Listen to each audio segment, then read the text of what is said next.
Hello friends, welcome back to my YouTube channel. तो आज हम लोग अपना एक नया चैप्टर कर रहे हैं, that is theory of cost. इससे पहले हम लोगों ने थ्योरी ऑफ प्रोडक्शन किया। जैसे हमने प्रोडक्शन वाले चैप्टर को एक ही बार में खत्म कर दिया, एक ही वीडियो में फिनिश किया, ऐसे हम लोग थ्योरी ऑफ कोस्ट करेंगे, क्योंकि ये हमारे मेजर पोर्शन नहीं है सिलेबस के, बट इन पे क्वेश्चन आते हैं और इनका यूज होता है जो हम मार्केट स्ट्रक्चर करते हैं। और मार्केट स्ट्रक्चर पे काफी अच्छे लेवल के क्वेश्चन आते हैं।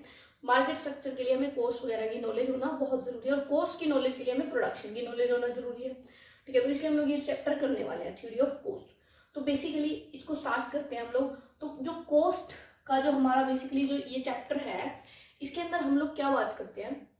कोस्ट क्या होती है? सबसे पहले कोस्ट होती है आपका किया हुआ खर्चा।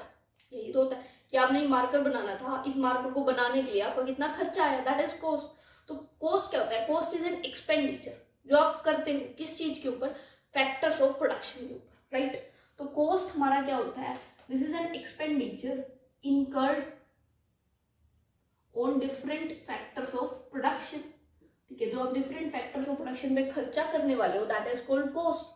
ठीक है, जैसे कि आपको इस मार्कर को बनाने के लिए लेबर भी चाहिए। ठीक है, इस मार्कर को बनाने के लिए कुछ मशीन्स भी चाहिए। ये मार्कर जहां बनेगा, फैक्ट्री बनाने के लिए जमीन भी चाहिए। ठीक है, इस मार्कर को बनाने के लिए पैसा भी चाहिए। फैक्ट्री के अंदर जो आपकी जमीन खरीदोगे या जो आप मशीन्स लाओगे, वो कैसे लाओगे? पैसे से लाओगे। तो लैंड, लेबर, कैपिटल, एंटरप्रेन्योर, बहुत सारी चीजें चाहिए हम लोगों को। ठीक है, तो उन सब फैक्टर्स ऑफ प्रोडक्शन पे किया हुआ जो खर्चा होता है वो हमारा क्या कहलाता है? कोस्ट। लेकिन हम जब इकोनॉमिक्स की बात करते हैं, कोस्ट की स्टडी करते हैं, जैसे हमने प्रोडक्शन की स्टडी की, तो हमने दो ही फैक्टर्स ऑफ प्रोडक्शन माने, एक लेबर लिया, दूसरा कैपिटल। सेम हम यहाँ पर भी दो ही फैक्टर लेंगे, एक लेबर और दूसरा कैपिटल।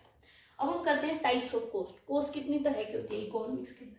ठीक है, तो फर्स्ट हमारी क्या होती है? Explicit cost. ठीक है, तो एक्सप्लिसिट कोस्ट क्या होती है? जो कि आप एक्सपेंडिचर करते हो और किसी को पे कर रहे हो। ठीक है, expenditure which is paid to the factors of production in the form of cash और काइन। जो आपने किसी कैश या काइन की फॉर्म में जो खर्चा पे किया दूसरों को, ये जो खर्चा आया और आपने जो कॉस्ट पे की, वो आपकी एक्सप्लिसिट कॉस्ट होती है। जैसे कि मैंने लेबर बुलाई काम पे, तो लेबर को मैंने उनकी सैलरी दे दी, वेजेस दे दी। ठीक है, मैंने मशीन लिया तो मशीन पे जो खर्चा आया वो पे कर दिया। ठीक है, मैंने अपने जो मान लो शेयर होल्डर से पैसा लगवाया अपनी इंडस्ट्री में, तो उनको मैंने इंटरेस्ट पे कर दिया। तो जो भी मैंने उनको पे किया बाहर, वो हमारा एक्सप्लिसिट था। नेक्स्ट आता है हमारा implicit coast.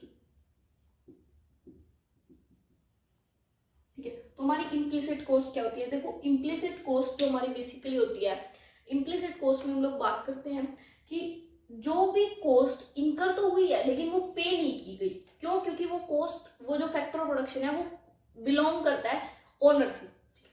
Coast incurred but not paid because the factor of production belongs to the owner. जैसे कि वो फैक्ट्री खड़ी करने के लिए जो जमीन लगी, वो जमीन मेरी ही थी, तो मुझे उस जमीन पर कुछ पे नहीं करना पड़ा, मुझे रेंट पे नहीं करना पड़ रहा, लेकिन वो कोस्ट तो है ना, वो खर्चा तो है, तो भले ही मेरी जमीन है। तो वो कोस्ट होती है हमारी इम्प्लिसिट कोस्ट, जो बाहर पे नहीं करनी पड़ी लेकिन आई तो है वो कोस्ट, इनकर तो हुई है वो cost, that is called our implicit cost. ठीक है, या फिर मैंने अपने फैमिली मेंबर्स को ही अपनी इंडस्ट्री में जॉब दे दी, जैसे कि मैंने अपने भाई को मैनेजर लगा दिया, ठीक है, या किसी को और कुछ लगा दिया। तो मैंने सभी जो है जो, और मैंने मुझे उनको सैलरी नहीं देनी पड़ रही क्योंकि मेरे घर के ही है वो, तो ठीक है, जो प्रॉफिट आ रहा है वो घर में ही आ रहा है, तो वो भी मेरी क्या हुई? इम्प्लिसिट कॉस्ट हुई। लेकिन अगर मैंने किसी और को मैनेजर लगाया तो सैलरी देनी पड़ती है। अगर मैं अपने भाई को सैलरी दे रही हूँ तो वो एक्सप्लिसिट है, नहीं दे रही तो इम्प्लिसिट है। ठीक है, मैंने पे कर दिया मतलब वो एक्सप्लिसिट, नहीं पे किया मतलब इम्प्लिसिट है। ठीक है, थर्ड हमारी आती है इकोनॉमिक कोस्ट। ठीक है, इकोनॉमिक कोस्ट में हम लोग बेसिकली एक्सप्लिसिट प्लस इम्प्लिसिट दोनों को लेके चलते हैं। तो इकोनॉमिक कोस्ट क्या होती है? एक्सप्लिसिट कोस्ट प्लस हमारी इम्प्लिसिट कोस्ट। फोर्थ हमारी आती है शॉर्ट रन कोस्ट, और फिफ्थ हमारी आती है long run cost. Short run cost क्या है और लॉन्ग रन कोस्ट क्या है? जैसे हमने प्रोडक्शन फंक्शन किया तो वहां मैंने एक्सप्लेन किया, शॉर्ट रन के अंदर हम अज्यूम करते हैं कि हमारे कुछ फैक्टर्स ऑफ प्रोडक्शन क्या है, फिक्स है। जैसे कि कैपिटल को हम क्या मान के चलते हैं कि वो फिक्स है। कैपिटल जो है वो एक बार आ गई, आप उसको बढ़ा नहीं सकते, उसको कम नहीं कर सकते। ठीक है, तो जो कैपिटल पे किया हुआ खर्चा है वो आपका टोटल प्रोडक्शन में वो सेम रहने वाला है, उसमें कोई चेंज नहीं आएगा। जबकि जो लेबर है, लेबर का जो है आप बढ़ा सकते हो, तो जैसे जैसे आपकी लेबर बढ़ती जाएगी आपकी कॉस्ट बढ़ती जाएगी। ठीक है, तो जो हमारी फिक्स कॉस्ट है वो क्या रहेगी? शॉर्ट रन के अंदर जो फिक्स कॉस्ट है वो फिक्स रहेगी।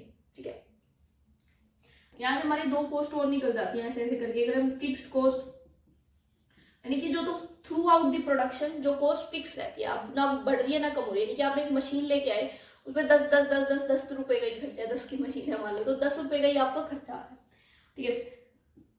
देन एक होती है हमारी वेरिएबल कॉस्ट। तो वेरिएबल कॉस्ट हमारी क्या होती है, जो पर लेबर के साथ हमारी इंक्रीज डिक्रीज होती है। इसमें एक लेबर लगाई तो उसकी अलग कॉस्ट है, दूसरी लेबर अलग कॉस्ट है, तीसरी लेबर अलग कॉस्ट है। तो वेरिएबल कॉस्ट क्या है, जो हमारे through out the production same नहीं रहती, चेंज होती रहती है। लॉन्ग रन कॉस्ट क्या होती है हमारी, वो कॉस्ट जिसके अंदर हमारी सारी कॉस्ट वेरिएबल्स होती है, यानी कि हमारे सारे फैक्टर ऑफ प्रोडक्शन वेरिएबल है। लैंड हमारा लेबर भी वेरिएबल है, हमारी कैपिटल भी वेरिएबल है। तो जब हमारे दोनों फैक्टर्स ऑफ प्रोडक्शन वेरिएबल होंगे, दोनों हम चेंज कर सकते हैं। अगर आपको प्रोडक्शन बढ़ाना है तो आप मशीन भी बढ़ा सकते हो, आप लेबर भी बढ़ा सकते हो, ठीक है। तो हमारी लॉन्ग रन कॉस्ट क्या होगी, वो कॉस्ट जिसके अंदर हमारी सभी की सभी कॉस्ट जो है सभी के सभी फैक्टर्स ऑफ प्रोडक्शन वेरिएबल होते हैं और उन पे की गई हमारी सारी कॉस्ट भी वेरिएबल कॉस्ट होती है। तो हमारी होती है लॉन्ग रन कॉस्ट, ठीक है। अब हमारी जो मेन कॉस्ट है उन पर हम लोग आएंगे, total cost, total variable cost and all सभी, ठीक है। तो अभी तक हम लोगों ने देखो प्रोडक्शन फंक्शन पढ़ा, वहां पर हमने क्या देखा, प्रोडक्शन फंक्शन में हमारा जो टोटल प्रोडक्ट था वो कुछ ऐसा था, ठीक है। ये जो मैक्सिमम होता है वहां पर हमारा मार्जिनल कॉस्ट मिनिमम होता है, ठीक है, ठीक है। ऐसा कुछ हमारा एपी बनता है। तो जब हम लोगों ने ये वाला पढ़ा, एमपी एपी टीपी ये सब रिलेशन पढ़े, तो हम लोगों ने देखा कि जो टोटल प्रोडक्ट था वो पहले इंक्रीज होता था इंक्रीजिंग रेट से, यानी कि बढ़ रहा है लेकिन रेट ज्यादा है। जैसे पहले 2 के गैप से बढ़ा, फिर 4 के गैप से बढ़ा, फिर 6 के गैप से बढ़ा, फिर 8 के गैप से बढ़ा, फिर वो इंक्रीज होता है लेकिन डिक्रीजिंग रेट से, मतलब बढ़ तो अभी भी रहा है, पहले 8 के गैप से बढ़ा लेकिन अब 6 के गैप से बढ़ा, फिर वो कॉन्स्टेंट हुआ, देन वो डिक्लाइन हुआ, ठीक है। तो हम लोगों ने ये पढ़ा था, तो हम लोगों ने बेसिकली ये चीजें पढ़ रखी है,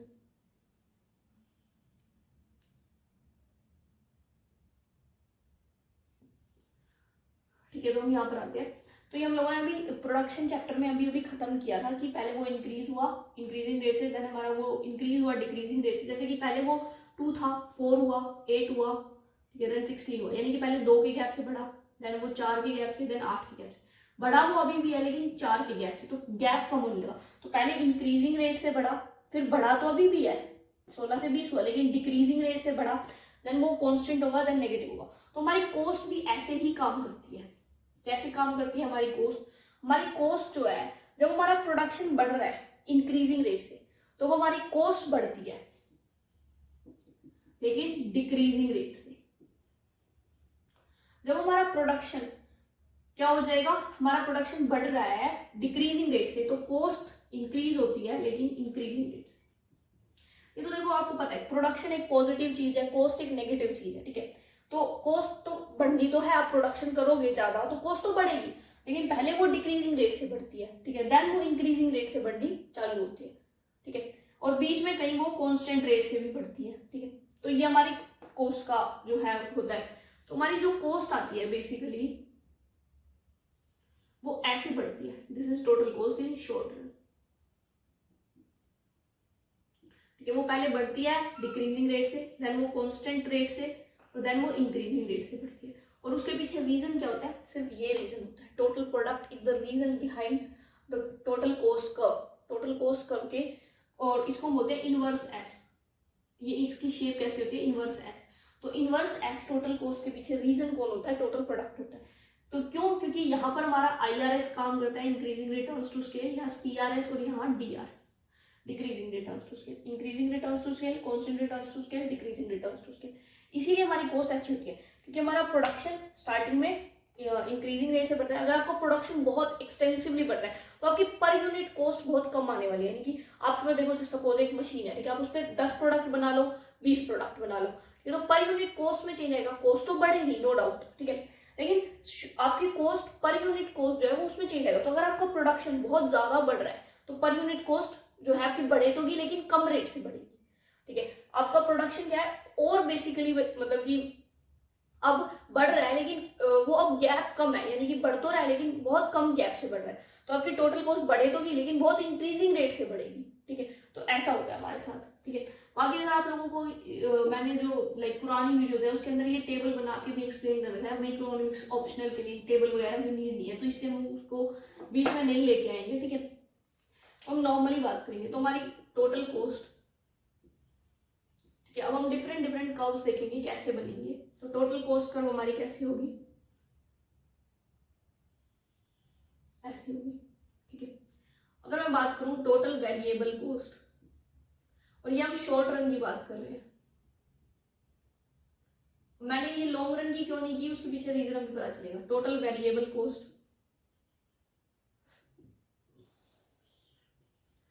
क्या होगी, वो ओरिजिन से शुरू होगी लेकिन बिल्कुल टीसी की तरह बनेगी, ठीक है। देन हमारे आती है टोटल फिक्स कॉस्ट, जो कि कांस्टेंट रहेगी क्योंकि वो फैक्टर ऑफ प्रोडक्शन क्या है, फिक्स है। तो टोटल फिक्स कॉस्ट कांस्टेंट रहेगी, ठीक है। तो ये तीनों कॉस्ट है हमारी बेसिकली। देखो तो टोटल वेरिएबल कॉस्ट है वो कहाँ से निकली है, टोटल प्रोडक्ट से निकली है, जैसे कि मैंने एक्सप्लेन किया। अब हमारा शॉर्ट रन के अंदर क्या होता है, शॉर्ट रन के अंदर एक फैक्टर ऑफ प्रोडक्शन है फिक्स और दूसरा है वेरिएबल। तो हमारी फिक्स कॉस्ट तो आ रही है, मान लो ये है TFC, टोटल फिक्स कॉस्ट, ठीक है। ये हमारी है टोटल वेरिएबल कॉस्ट। तो जो हमारी टोटल कॉस्ट होगी वो क्या होगा, TVC प्लस TFC, यानी कि fix cost plus variable cost, क्योंकि वेरिएबल कॉस्ट आ रही है लेबर पे, फिक्स कॉस्ट आ रही है कैपिटल पे। टोटल कॉस्ट क्या होगी, लेबर की कॉस्ट प्लस हमारी कैपिटल की कॉस्ट। तो टोटल कॉस्ट क्या होगी, total variable cost plus total fix cost होगी। तो जो हमारा टोटल कॉस्ट होगी वो इन दोनों का एडिशन होगी। तो अगर मैं इस कर्व में इतना ऐड कर लूं, ठीक है, यहाँ, तो मेरी टोटल कॉस्ट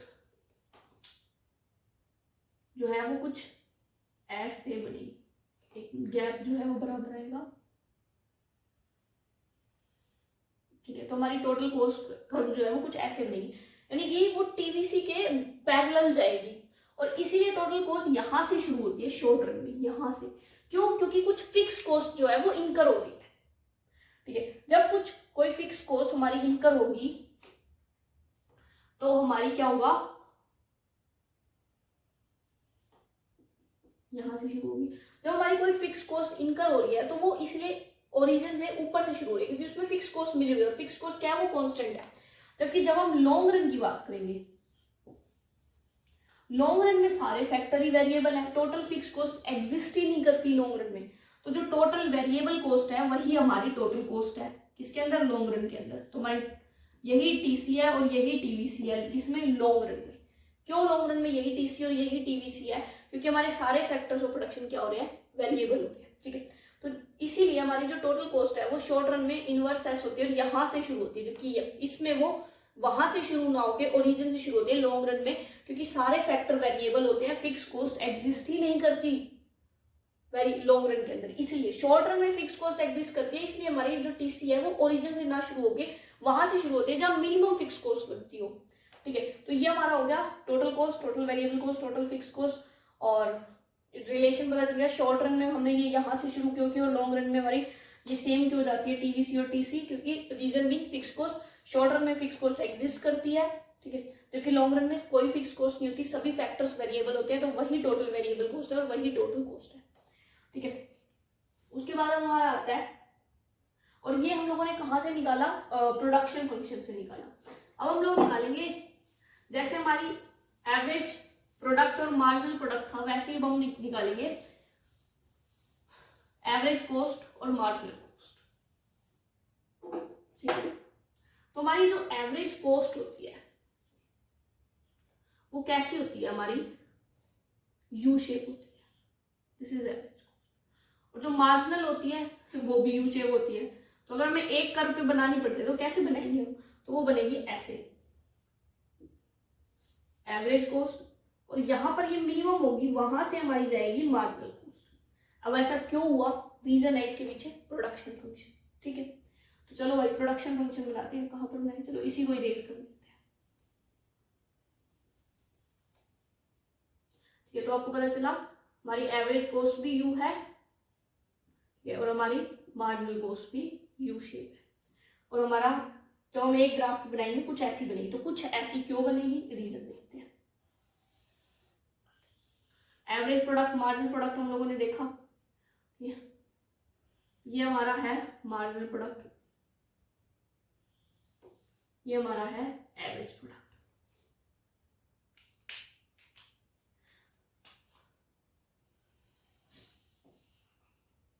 जहां हमारा मार्जिनल प्रोडक्ट मैक्सिमम है वहां पर हमारी मार्जिनल कॉस्ट मिनिमम होगी, क्योंकि प्रोडक्शन से कॉस्ट उल्टी होती है। अगर यहाँ ये मैक्सिमम है तो यहाँ कॉस्ट मिनिमम होगी, अगर ये बढ़ रहा है तो कॉस्ट घटेगी, और अगर ये घट रहा है तो कॉस्ट बढ़ेगी, क्योंकि प्रोडक्शन और कॉस्ट में उल्टा है। प्रोडक्शन एक पॉजिटिव चीज है, कॉस्ट एक नेगेटिव है, ठीक है।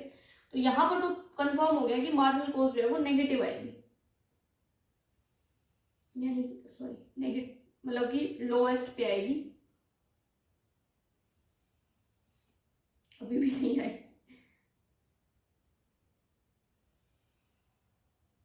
यस अब ठीक है, तो ये हमारी क्या होगी मार्जिनल कॉस्ट, ठीक है। तो मार्जिनल कॉस्ट का हमारी यहाँ लोएस्ट पे आ गई, और जहां ये दोनों इंटरसेक्ट कर रहे हैं यानी कि यहाँ यहीं पर हमारी क्या होगी वो इंटरसेक्ट करेंगी, ठीक है। कौन सी एवरेज कॉस्ट का, और देखो इस पॉइंट के बाद एवरेज प्रोडक्ट ऊपर है और मार्जिनल प्रोडक्ट नीचे है, ठीक है।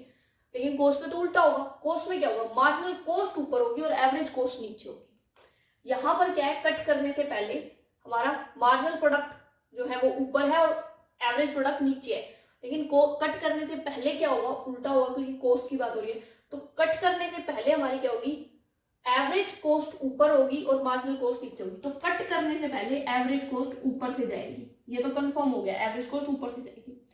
और कट करने के बाद हमारी क्या हो जाएगी एवरेज कॉस्ट, जैसे यहाँ पर एवरेज प्रोडक्ट ऊपर है मार्जिनल प्रोडक्ट से, कट करने के बाद तो यहाँ एवरेज जो कॉस्ट है वो नीचे चली जाएगी, ठीक है, कुछ ऐसे। तो ये हमारी होगी एवरेज कॉस्ट, ठीक है। तो ये देखो, तो कुछ ऐसे हम लोगों का बेसिकली डायग्राम बनता है। तो ये हमारा डायग्राम जो निकलता है वो ये प्रोडक्शन फंक्शन से ही निकलता है। तो ये डायग्राम हमारा बेसिकली कैसा बन गया, जैसा अभी हमने एक्सप्लेन किया, this is our average cost, this is our marginal cost, ठीक है। तो क्या हुआ देखो प्रोडक्शन में क्या हुआ, हमारा मार्जिनल ऊपर है क्रॉस करने से पहले, मार्जिनल ऊपर है, ठीक है, और एवरेज नीचे है। और यहाँ पर क्या है, यहाँ एवरेज ऊपर है और मार्जिनल नीचे है, क्योंकि कॉस्ट में उल्टा होता है। कट करा, ठीक है, जहां कट किया उसके बाद एवरेज ऊपर है मार्जिनल नीचे है, यहाँ पर उल्टा होगा मार्जिनल ऊपर और एवरेज नीचे है। तो यही हमारा कॉस्ट का रिलेशन है, और ये कहाँ से निकला प्रोडक्शन फंक्शन से निकला, ठीक है। तो अब आप लोगों को समझ आ गया मार्जिनल और एवरेज कॉस्ट का रिलेशन।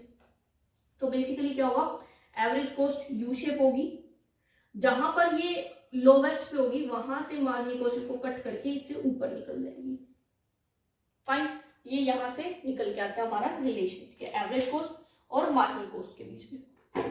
तो आई होप आपको एवरेज कॉस्ट मार्जिनल कॉस्ट का भी समझ आ गया,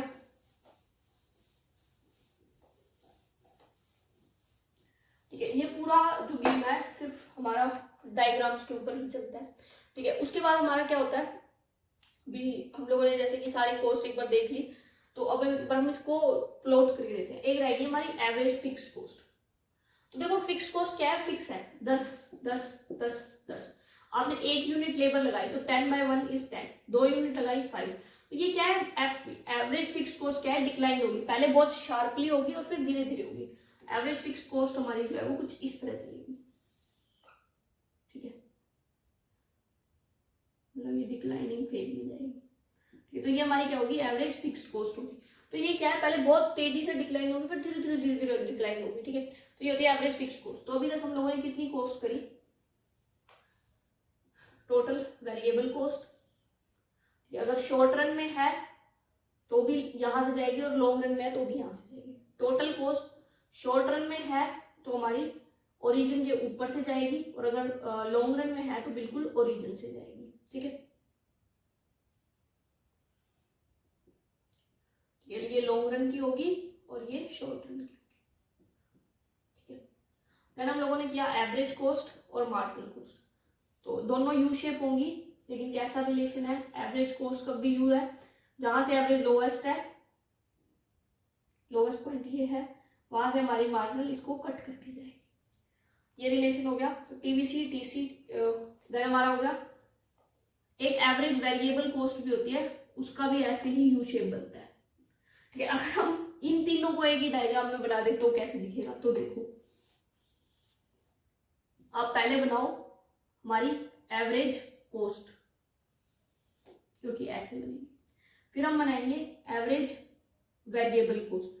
अब देखो एक चीज ध्यान देने की है कि एवरेज कोस्ट क्या होगी, average variable cost plus average fix cost. Variable cost यानी कि एवरेज कोस्ट डेफिनेटली बड़ी होगी वेरिएबल से, तो ये तो पक्का है कि एवरेज वेरिएबल इसके नीचे होगी। अब नीचे भी वो हम एक यू ऐसे बना सकते हैं, लेकिन यहाँ एक ट्विस्ट है। ट्विस्ट ये है कि जो हमारी एवरेज फिक्स कॉस्ट है ना, वो क्या होती है, वो धीरे धीरे कम होती जाती है, डिक्लाइन होती जाती है। जैसे कि मैंने अभी थोड़ी देर पहले बताया कि पहले तो बहुत शार्पली होती है और फिर धीरे धीरे होती है। तो इसीलिए जो इन दोनों का डिफरेंस है, पहले तो बहुत ज्यादा होगा, यानी कि एसी और एबीसी में डिफरेंस क्या है, एएफसी पहले तो बहुत शार्पली डिक्लाइन हो गया, फिर धीरे धीरे डिक्लाइन हुई, तो इनका डिफरेंस एएफसी है। तो एएफसी में क्या होगा, पहले तो बहुत ज्यादा डिफरेंस होगा और धीरे धीरे ये डिफरेंस कम होता जाएगा। और जहां पर ये दोनों अपने लोवेस्ट पे हैं, ठीक है, वहां से इनको मार्जिनल कॉस्ट कर्व कट करके जाएगी।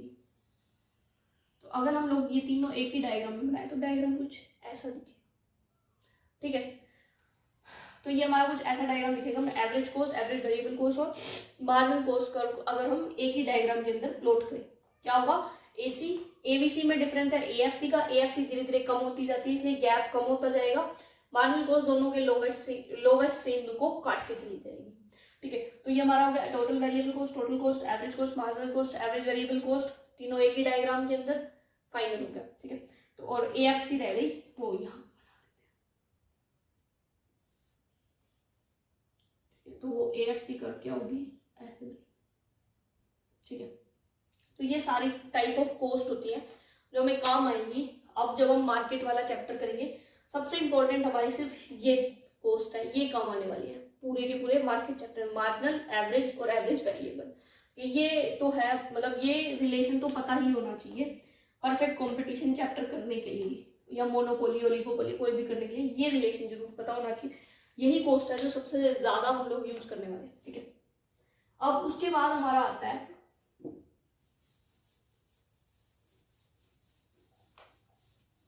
एक रिलेशन। अगर मैं पूछूं कि जो हमारी शॉर्ट रन टोटल कॉस्ट है और लॉन्ग रन टोटल कॉस्ट है, इनमें से बड़ी कौन सी होगी, शॉर्ट रन बड़ी होगी या long run?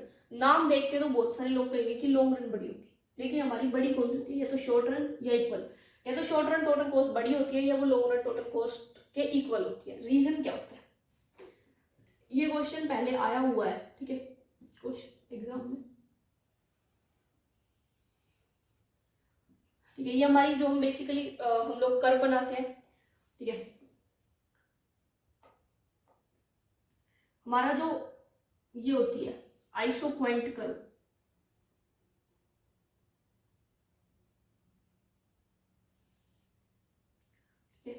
Iso point curve है। हम इस आइसो पॉइंट कर्व के इस पर्टिकुलर पॉइंट पर हैं, यहाँ पर हम इतनी कैपिटल यूज कर रहे हैं और इतनी हम लोग लेबर यूज कर रहे हैं, ठीक है। हम लोग इस पॉइंट पे इतनी कैपिटल और इतनी लेबर का यूज कर रहे हैं और हमें एक पर्टिकुलर कॉस्ट जो है वो इनकर हो रही है। जस्ट अज्यूम कि हम लोग, और यहाँ पर जो है हमारी ये आइसो कॉस्ट कर्व जा रही है, ठीक है। शॉर्ट रन के अंदर तो हमारे पास कैपिटल फिक्स होती है। मान लो हमारी कैपिटल जो है वो फिक्स है और हमारी कैपिटल हमारे पास है इतनी शॉर्ट रन में। लॉन्ग रन में तो हम कैपिटल बढ़ा सकते हैं, हमारे ऊपर है ना, हम जितनी मर्जी बढ़ाएं, तो लॉन्ग रन में तो हम कैपिटल बढ़ा देंगे, ठीक है। शॉर्ट रन में हमारी कैपिटल फिक्स है, यानी कि इतनी है, यानी कि अब हमारा जो प्रोडक्शन होगा वो इतनी कैपिटल और इतनी लेबर पर होगा, यानी कि ये हमारा जो कॉस्ट है हम इससे आगे जा रहे हैं, ये हमारी आइसो कॉस्ट कर्व है, हम इससे आगे जा रहे हैं शॉर्ट रन में। लॉन्ग रन में तो हमारे पास क्या है, अब हमारे पास इतनी कैपिटल है, लॉन्ग रन में तो हम कैपिटल बढ़ा देंगे और इस पॉइंट पे आ जाएंगे जहां पर हम आइसो कॉस्ट पे अपने आराम से बैठे हैं, लेकिन यहाँ पर तो आइसो कॉस्ट से हम आगे जा रहे हैं, ठीक है। देखो जैसे हम लोगों ने जब फर्म का इक्विलिब्रियम करा था तो हमने कहा था ये आइसो कॉस्ट होती है, ये आइसो पॉइंट होती है, जहां दोनों का स्लोप इक्वल आता है वो इक्विलिब्रियम होता है, और यही पॉइंट होता है जहां हमारी कॉस्ट मिनिमम होती है। यहाँ पर इन पर्टिकुलर कैपिटल और लेबर यूज कर रहे हैं, लेकिन शॉर्ट रन के अंदर ये हम लॉन्ग रन में ही कर सकते हैं। फर्म का इक्विलिब्रियम सिर्फ और सिर्फ लॉन्ग रन में आ सकता है, शॉर्ट रन में नहीं आ सकता। शॉर्ट रन में सिर्फ उसी सिचुएशन में आ सकता है कि मान लो आपको इतनी कैपिटल चाहिए और शॉर्ट रन में आपके पास है ही इतनी कैपिटल, तब वो उस सिचुएशन में ये आ सकते हैं। इसे मैंने कहा that could be equal to long run cost. क्यों? क्योंकि उस टाइम हो सकता है आपके पास जितनी आपको चाहिए उतनी ही कैपिटल है, लेकिन मान लो उससे कम कैपिटल है आपके पास, तो आप लोग को यहाँ इस पॉइंट पे प्रोडक्शन करना पड़ेगा, ठीक है, उतने ही प्रोडक्शन के लिए, और आपको इतनी कैपिटल और इतनी लेबर यूज करनी पड़ेगी जो कि इस आइसो कॉस्ट से बहुत आगे जा रहा है ये पॉइंट, ठीक है, यहाँ पर कॉस्ट ज्यादा होगी। तो इसलिए शॉर्ट रन जो टोटल कॉस्ट है वो ज्यादा होती है लॉन्ग रन से। क्यों? क्योंकि शॉर्ट रन के अंदर हम ऑप्टिमम लेवल पर नहीं आ सकते, इक्विलिब्रियम पर नहीं आ सकते, क्योंकि हम लॉन्ग रन के ऊपर कैपिटल को चेंज करके हम इक्विलिब्रियम पर पहुंच सकते हैं। This is the reason short run total cost is greater than और equal to long run total cost. बहुत इंपॉर्टेंट था ये। फिर हमारा जो नेक्स्ट टॉपिक आता है, नेक्स्ट टॉपिक आता है long run average cost.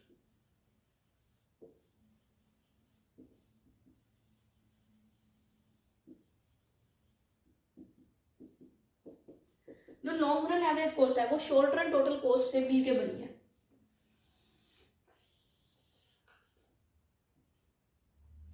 Long run average cost भी हमारी ऐसी ही बनेगी। देखो एक फर्म क्या करती है, उसके पास अलग अलग लॉन्ग रन के अंदर हमने लड़ा है कि वो कैपिटल भी बढ़ा सकती है, लेबर भी। मतलब एक फर्म के पास ना बहुत सारे प्लांट्स होते हैं, एक पर्टिकुलर लेवल तक फर्म एक प्लांट में काम करती है, देन उसके बाद वो दूसरे प्लांट में पहुंच जाती है, फिर एक पर्टिकुलर क्वांटिटी तक उस प्लांट में काम करती है, फिर वो तीसरे प्लांट में पहुंच जाती है, पर्टिकुलर क्वांटिटी तक वहां काम करती है, फिर चौथे प्लांट में पहुंच जाती है। तो जो हमारी शॉर्ट रन, ये हमारी होगी एसएसी, ये देन ये होगी हमारी एसएसी 2, ये होगी एसएसी 3, ये हमारी होगी एसएसी 4, ये हमारी होगी एसएसी 5, ये होगी एसएसी 6, ये होगी हमारी एसएसी 7, ठीक है। तो ये short run average cost curves हैं। तो short run average cost curve के एक पर्टिकुलर पॉइंट पे एक फर्म ऑपरेट कर रही है, जैसे ही उस फर्म की कॉस्ट बढ़ने लगती है वो शिफ्ट हो जाती है दूसरी पे। तो जब हम different different short run cost को, शॉर्ट रन एवरेज कॉस्ट को मर्ज कर देते हैं और उनके उस पॉइंट से जहां पर फर्म ऑपरेट कर रही है उन पॉइंट से कर्व ड्रॉ करते हैं, तब हम लोगों को long run average cost curve मिलती है। तो short run average cost curve के उन पॉइंट्स पे जहां जिन पॉइंट्स पे फर्म एक ऑपरेट कर रही है उन पॉइंट्स पे जब हमें जो है उनका उन पॉइंट्स से जब हम लोग लाइन ड्रॉ करेंगे तो हमें लॉन्ग रन एवरेज कॉस्ट मिलेगी। यानी कि इस प्लांट में फर्म जो है इस पॉइंट पे ऑपरेट कर रही है, यहाँ पर वो इस पॉइंट में कर रही है, यहाँ इस पॉइंट में, यहाँ इस पॉइंट में, यहाँ इसमें, यहाँ इसमें, और जब हमने इन सब पॉइंट्स को मर्ज किया तो हमारे पास एक कॉस्ट आ गई, that is called long run average cost. ठीक है, तो लॉन्ग रन एवरेज कॉस्ट हम लोग कैसे निकालते हैं, इस तरह से निकालते हैं। नेक्स्ट हम बताएंगे long run marginal cost. Long run marginal cost की डेरिवेशन बहुत मतलब हमें पता है कि long run average cost curve ऐसे बनती है, जो कि different different short run average cost curve से बनती है, जिस पॉइंट पे एक फर्म ऑपरेट करना पसंद करती है। जैसे SSE1 मान लो ये है, ठीक है, देन SSE2, SSE3, ऐसे बहुत सारी हमारी SSE बनती है। मान लो ये SSE4 है, यहाँ पे 2 आएगी, 3 आएगी, तो यहाँ से बहुत सारी हम SSE बना सकते हैं। इसको मैं थोड़ा बड़ा बना रही हूँ, रीजन बीइंग क्योंकि हम इसी के थ्रू अपनी पूरी डेरिवेशन दिखाने वाले हैं। तो ये हमारी होगी शॉर्ट रन एवरेज कॉस्ट 1, चलो इसको 2 ही ले। तो अब हमें पता है कि जहां हमारा लोवेस्ट पॉइंट होगा वहां से हमारी SMC जाएगी, तो ये हमारी जाएगी SMC। लेकिन ये तो शॉर्ट रन की SMC है, हमारी लॉन्ग रन की SMC चाहिए हमें। लॉन्ग रन की SMC ये तो कंफर्म है इसी पॉइंट पे कहीं लाई करेगी, लेकिन पॉइंट ये है कि वो शुरू कहाँ से होगी, वो एग्जैक्टली यहीं से शुरू होगी या इससे पहले से शुरू होगी। तो हम कैसे पता लगाएं, वो पता लगाने के लिए हमें डेरिवेशन बेसिकली लिखनी होती है पूरी। तो वो पता लगाने के लिए कि वो शॉर्ट रन टोटल कॉस्ट के नीचे से स्टार्ट होगी या ऊपर से स्टार्ट होगी लॉन्ग रन मार्जिनल कॉस्ट का, ये पता लगाने के लिए हम लोग क्या करेंगे, डिफरेंट डिफरेंट पॉइंट्स लेंगे। एक पॉइंट हम लोग लेते हैं, से एक हमारा पॉइंट है यहाँ A पॉइंट, दूसरा हमारा पॉइंट है ये B पॉइंट, और तीसरा पॉइंट है C पॉइंट। तो A पॉइंट पर बेसिकली क्या होने वाला है, A पॉइंट पर अगर हम देखें तो शॉर्ट रन वाली लॉन्ग रन से बड़ी है, यानी कि short run average cost is greater than long run average cost. B point पे क्या है, दोनों सेम है, short run average cost is equal to long run average cost. और C पॉइंट पे हमारा क्या हो रहा है, इस पॉइंट पे शॉर्ट रन अगेन बड़ी है लॉन्ग रन से, लॉन्ग रन यहाँ है, शॉर्ट रन वहाँ है, तो short run average cost is greater than long run average cost. Right.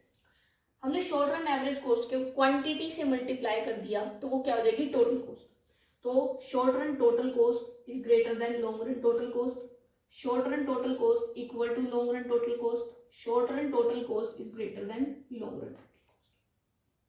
Fine, कोई भी एग्जांपल ले लो। से ये हमारी जो है ये है 8 और ये है 6, ठीक है, क्योंकि ये इससे बड़ी है, ठीक है। यहाँ पर हम लोग आए तो दोनों होगी मान लो 10 और 10। अब short run total cost long run total cost से बड़ी है, तो यहाँ पर भी हम भी कोई भी एग्जांपल ले लेते हैं। 15 इज ग्रेटर देन से 30। हम लोगों को पता है मार्जिनल कॉस्ट क्या होता है, addition in total cost. Total, जैसे हम लोग टोटल प्रोडक्शन में देखते हैं कि हमारा मार्जिनल प्रोडक्ट क्या होता है, टोटल प्रोडक्ट में कितना चेंज हुआ जब हमने एक और यूनिट लेबर लगाई। वैसे ही यहाँ कॉस्ट में होता है जब हमने एक और जो है हमारी क्वांटिटी प्रोड्यूस की, ठीक है, जब हम लोगों ने एक और यूनिट लेबर लगाई, हमने एक और वेरिएबल फैक्टर लगाया, तब हमारा टोटल कॉस्ट में कितना चेंज आया वो हम लोग देखते हैं। अगर मैं इस पॉइंट से इस पॉइंट तक देखूं और इस पॉइंट से इस पॉइंट तक देखूं, तो शॉर्ट रन 8 से 10 हुई, ये 6 से 10 हुई, तो बड़ा चेंज किसमें आया, लॉन्ग रन में। तो लॉन्ग रन में बड़ा चेंज आया, तो इसका मतलब long run marginal cost will be greater than short run marginal cost, ठीक है। अब मैं यहां से देखूं, शॉर्ट रन 10 से 15 हो गई और लॉन्ग रन 10 से 13 हो गई, तो बड़ा चेंज किसमें आया, शॉर्ट रन में। तो short run marginal cost is greater then short run long run marginal cost, ठीक है। तो इसका मतलब कि जो हमारा पॉइंट ए है यानी कि ये, और जो पॉइंट बी है, ए से बी पॉइंट तक हमारा क्या होने वाला है, हमारी ये लाइन लॉन्ग रन मार्जिनल बड़ी होने वाली है, यानी कि ये शॉर्ट रन है तो लॉन्ग रन कहीं यहां से आएगी, ठीक है। तो मान लो यहाँ कहीं है तो यहाँ कहीं से आएगी, ठीक है। हमारी लॉन्ग रन जो है वो यहाँ कहीं से आएगी, फाइन। और जब हमारी इस पॉइंट के बाद यानी कि सी पॉइंट, बी से सी पॉइंट पर हमारा क्या हुआ, शॉर्ट रन मार्जिन ज्यादा हो गई लॉन्ग रन से, यानी कि शॉर्ट रन जो है वो ज्यादा हो जाएगी हमारी लॉन्ग रन से।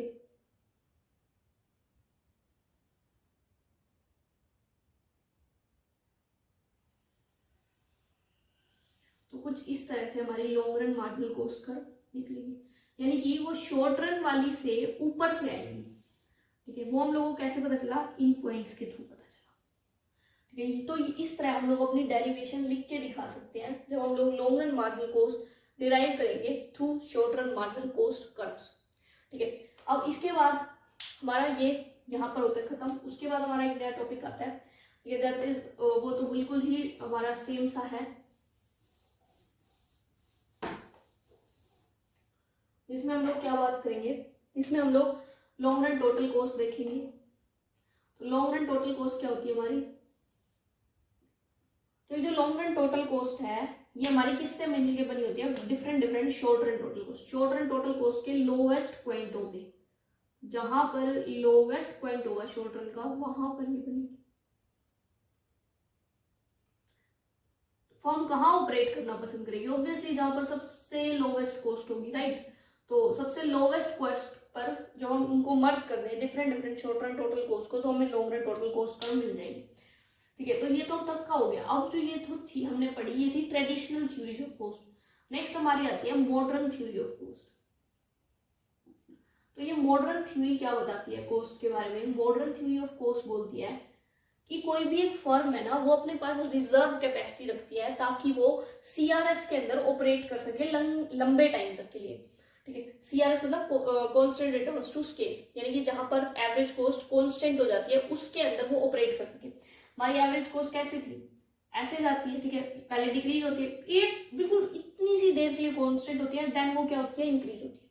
लेकिन मॉडर्न थ्योरी क्या करती है कि वो कहती है कि कोई भी फर्म है वो अपने पास कुछ रिजर्व कैपेसिटी रखती है। मान लो मैं 2 ले आई मशीन ले आई, 1 मशीन 2 मशीन, मैंने ये सोचा कि मैं इस पॉइंट तक तो 1 मशीन यूज करूंगी जहां तक मेरी कॉस्ट क्या हो जाएगी, कांस्टेंट है। और जब मेरी कॉस्ट कांस्टेंट हो जाएगी, अब मैं इसी मशीन को अगर यूज करूँ तो मेरी कॉस्ट बढ़ने लगेगी, एवरेज कॉस्ट। लेकिन मैं क्या करूंगी, अब यहाँ पर दूसरे प्लांट को भी यूज करूँ, मतलब दूसरे मशीन को भी यूज करूँ, जिससे मेरी जो लॉन्ग रन जो हमारी एवरेज कॉस्ट है वो लंबे टाइम के लिए क्या हो जाए, वो हमारी कांस्टेंट हो जाए। तो जो लॉन्ग रन थ्योरी है उसके अंदर बेसिकली हमारा क्या होता है, इस तरह की जो है लॉन्ग रन एवरेज कॉस्ट बनती है। क्यों? क्योंकि पहले वो डिक्रीज होगी तो इस पर्टिकुलर क्वांटिटी Q1 के बाद हम लोग अपना दूसरा रिजर्व कैपेसिटी को यूज करने लगेंगे ताकि हम इस पॉइंट में ज्यादा लंबे टाइम तक ऑपरेट कर सके, और हम अपनी Q2 को भी यहाँ पर यूज करने लग जाते हैं ताकि हम लंबे टाइम तक यहाँ ऑपरेट कर सकें, और फिर वो हमारी इंक्रीज होने लगती है कॉस्ट, क्योंकि इसकी भी फिर कैपेसिटी खत्म होती है। और इस कर्व को हम कहते हैं सोशल शेप कॉस्ट कर्व। ठीक है, सोशल शेप। ठीक है, जैसे चाय पीने वाली प्याली होती है वो कुछ ऐसी ही तो बनती है। ठीक है, ऐसी। तो ये क्या है? सोशल शेप है। ठीक है, तो ये हमारा जो है थ्योरी ऑफ कॉस्ट हम लोगों ने कवर कर लिया है और ये खत्म होता है। नेक्स्ट जो हम लोग टॉपिक करने वाले हैं वो हमारा बेसिकली अब हम लोग वेलफेयर इकोनॉमिक्स वाले पोर्शन को यहाँ ऐड करेंगे और उसके बाद फाइनली मार्केट स्टार्ट करेंगे और फिर मार्केट को कंटिन्यू करेंगे। सो आई होप आप लोगों को ये टॉपिक समझ आ गया होगा, और अगर आपको कोई भी डाउट है तो कमेंट सेक्शन में पूछ सकते हैं, अदरवाइज जो नंबर दिया है वहाँ पे भी कॉन्टैक्ट कर सकते हैं। थैंक यू सो मच, मिलते हैं नेक्स्ट वीडियो में नए टॉपिक के साथ। Till then bye bye.